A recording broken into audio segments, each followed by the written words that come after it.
We typically treat physical space as the total sum of reality. Ancient texts often sit on bookshelves as relics of human history. These specific writings propose a containment zone.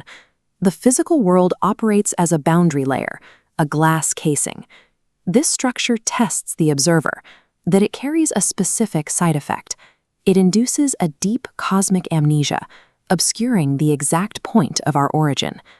Living exclusively inside this glass creates a museum state. The Egyptian pharaoh, whose body washed ashore perfectly preserved, serves as the archetype. He became pure physical form with zero internal function. Dead mass, permanently frozen in the material realm. Breaking out of that frozen state requires a map of the territory.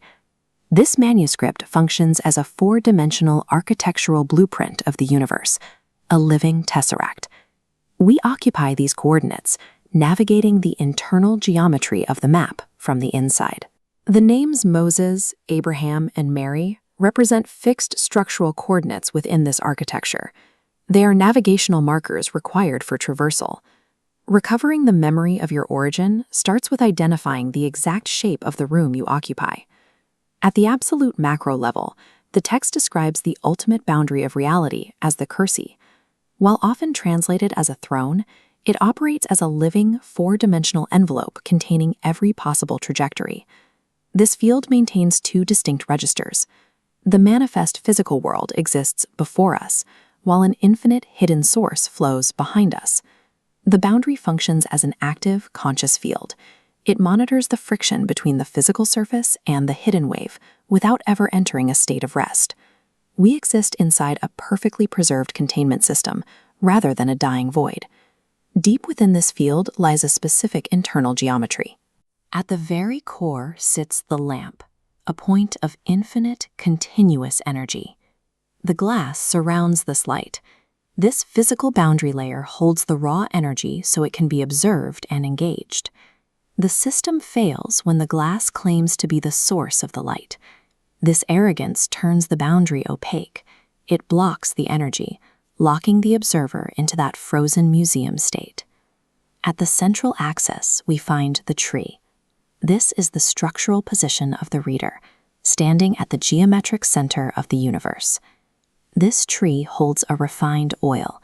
This is the latent memory of home. Its internal charge allows it to glow autonomously, even before it makes contact with external fire. Every human occupies the center of the universe, fueled by a cosmic memory that awaits activation. The hardware is aligned. The lamp, the glass, the tree, and the oil are in place. Yet the system sits dormant. Initiating the system requires a specific input. Take the book with strength. Here, strength is quwa, a bias voltage making conductance possible. This input phase locks the reader into the architecture. It provides the necessary potential to convert a passive observer into an active, conducting vector. Gripping the book completes the cosmic circuit.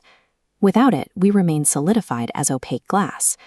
In the active state, your internal glass becomes transparent. The light from the hidden lamp pours through you and into the manifest world.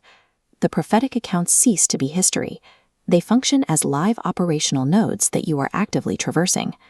The cosmic amnesia shatters as light finally meets light. The museum state collapses and the memory of home returns. The field is breathing. The coordinates are mapped. The circuit is wired. When will you activate it?